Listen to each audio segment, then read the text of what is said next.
Hai guys, masih bersama saya di channel Wulas Jawahir. Kali ini kita akan membahas story tentang seseorang merasa tersandra oleh karmiknya. Bertahan dalam sebuah pernikahan hingga maut memisahkan mungkin adalah mimpi semua pasangan yang sudah menikah. Tetapi di dalam perjalanannya, banyak hal yang mulai berubah. Semuanya terasa begitu indah ketika memulai di awal-awal, karena masing-masing belum menunjukkan sisi diri mereka yang sebenarnya.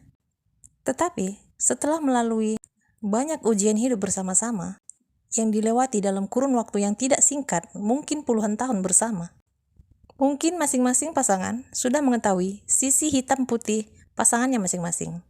Bahkan, tidak ada yang bisa disembunyikan lagi. Untuk beberapa saat, mereka mungkin bisa mengingkari ketidakbahagiaan di dalam rumah tangga tersebut, dengan berusaha mengambil kegiatan masing-masing di dalam kehidupan, menyibukkan diri dalam pekerjaan, dalam karir, melakukan hal ini dan itu, yang tidak memfokuskan kepada permasalahan yang sebenarnya, yang harusnya diselesaikan. Sebagian alasan kenapa bertahan adalah karena anak. Mereka tidak menginginkan perpisahan yang membuat anak-anak trauma. Ada pihak yang bertahan hanya untuk urusan finansial, karena dirinya tidak mampu mensupport kebutuhannya sendiri. Dia begitu melekat ketergantungan terhadap pasangannya karena alasan ini. Ada pihak yang hanya taking, sementara pihak lainnya hanya giving, and giving. Semuanya menjadi tidak balance. Pihak yang giving menjadi over controlling, bertindak semau gue, karena dia merasa dia berhak melakukan apapun. Dia bertahan di sana karena memiliki seseorang yang bisa dia atur, dia kontrol, dia perintah. Dan dia merasa mempunyai power. Dan dia bangga merasa dibutuhkan. Pihak yang taker menerima segala konsekuensi bertahan dalam rumah tangga yang tidak bahagia. Dia siap diperlakukan seperti apapun oleh pasangannya. Karena dia ketergantungan, tidak bisa mandiri, takut untuk berdiri sendiri. Sementara pihak yang giver memberikan apa yang dibutuhkan oleh pasangannya, memenuhi semua yang dia mau, tetapi dia memiliki kebebasan di luar sana, mau ngapain apa saja, dengan siapa saja. Mereka tinggal di dalam satu atap, tetapi kadang tidak saling memandang, berbicara tanpa saling menatap mata, saling menghindari. Seakan komunikasi yang hanya sebuah formalitas di hadapan anak-anak dan di hadapan publik. Tetapi jika kamu peka dengan energi, kamu akan melihat ada sesuatu yang tidak benar dengan komunikasi mereka. Situasi pernikahan mereka menjadi karmik, bukan membawa kepada kebaikan, malah membawa masing-masing melakukan banyak kesalahan di dalam hidup. Yang maskulin mencari kesenangan di luar, hangout bersama teman-teman yang toksik, mabuk-mabukan, dan hal-hal toksik lainnya, serta memiliki banyak opsi untuk menutupi ketidakbahagiaannya di rumah. Kemudian kembali ke rumah dengan fake smile-nya. Dia selalu berusaha menunjukkan bahwa segalanya baik-baik saja di dalam rumah tangganya. Yang dia tahu, dunia melihatnya sempurna, rumah tangga impian, rumah tangga yang diidam-idamkan semua orang. Tapi begitu kembali lagi ke rumah, masuk ke dalam situasi yang sama, yang masih toksik, belum diselesaikan. Yang feminin merasa diabaikan, hanya mendapatkan kepuasan finansial, ataupun fisikalnya, seksualnya. Tetapi secara batinnya, dia sudah merasa jauh. Ada suatu rongga kerinduan yang sangat mendalam, yang tidak ia dapatkan lagi dari pasangannya. Sebenarnya batinnya ingin berontak, tetapi itu karena ia tidak berusaha untuk mandiri secara finansial. Ia takut untuk melangkah keluar dari pernikahan. Tetapi, sepanjang bertahan di dalam ketidakbahagiaan di dalam rumah tangga itu, dia sudah mengantongi kartu as tentang pasangannya. Dia tahu bagaimana kelakuan pasangannya di luar sana. Dan dia siap untuk berkicau jika itu bisa membuat pasangannya menetap. Maskulin yang tadi merasa punya power, pada akhirnya merasa tersandra dengan perbuatannya sendiri. Bahkan dia tersandung beberapa kasus dari opsi-opsinya di luar sana. Ketika maskulin ingin keluar dari pernikahan, menyudahi segala ketidakbahagiaannya, si feminin menggunakan kartu asnya.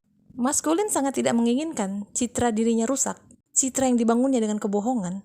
Segala sesuatu yang dia lakukan, dia sembunyikan. Rahasia gelap yang dia lakukan, dia tidak ingin itu dibongkar oleh karmik ke publik. Akhirnya dia menetap, meskipun dia tidak bahagia bersamanya. Anak-anak mereka bukan anak kecil lagi. Mereka juga tahu orang tua mereka tidak bahagia bersama. hanya penuh dengan kepalsuan, tetapi tidak mau jujur satu sama lain. Pihak feminin di dalam rumah tangga ini pada akhirnya juga berusaha mencari kesenangan di luar, karena dia tidak merasa terpenuhi oleh maskulin lagi. Akhirnya dua-duanya menjadi toksik. Saat maskulin masih mampu memenuhi segala kemauannya secara finansial, dia masih sanggup bertahan.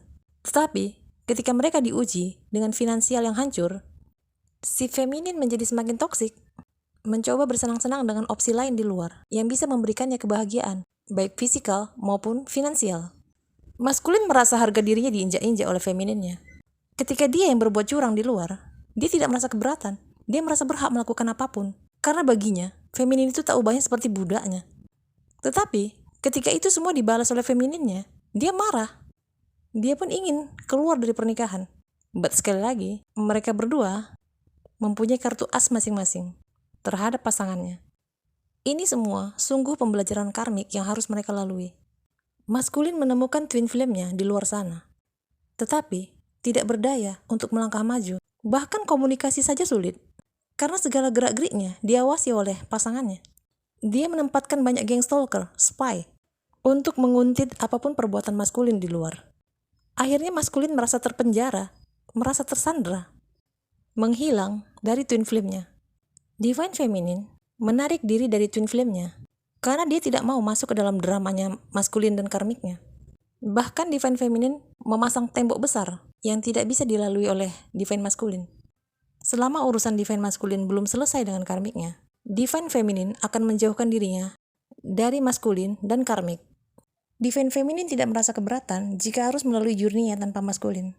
Karena selama ini Divine Feminine hanya mendapatkan energi-energi kebencian dari karmik maupun opsi-opsi lain yang dimiliki oleh DM. Saat Divine Feminine menutup energinya, DM mulai merasakan karma. DM yang tadinya sombong dengan finansialnya, yang bisa mencari banyak opsi di luar sana, kini mengalami keterpurukan secara finansial. Bisnisnya pun mulai mundur, mulai gagal, mulai hancur. Bahkan sempat mengalami kesulitan membayar hutang. Ketika seseorang menggunakan rezeki yang Tuhan berikan untuk berbuat kemaksiatan, menjahati hidup orang, menyakiti orang lain, maka yang datang kembali kepadamu adalah karma buruk. Keberkahan itu pun hilang, ditarik kembali oleh Tuhan. So, mari kita belajar dari keadaan ini. Jujurkan dirimu. Jika tidak bahagia, katakan tidak bahagia. Karena kamu berhak mendapatkan kebahagiaan yang sesungguhnya. Lamanya kebersamaan dalam sebuah pernikahan tidaklah menjadi jaminan kebahagiaan. Jika jiwa sudah tidak sejalan, dipaksakan pun hanya akan membawa konflik. Hidup ini ibarat sekolah untuk jiwa kita, di mana kita mendapatkan pembelajaran demi pembelajaran dari setiap ujian yang Tuhan berikan. Jika kita belum bisa memetik pembelajaran apa dari semua ujian yang Tuhan beri, ujian tersebut akan terus datang. Kita akan terus diuji dengan kelemahan kita. So guys, jadikanlah semua pembelajaran hidupmu membuatmu menjadi sosok yang kuat, lebih bijaksana, dan penuh kasih. Thanks for watching guys. Don't forget to like, share, and subscribe. I love you all guys. See you.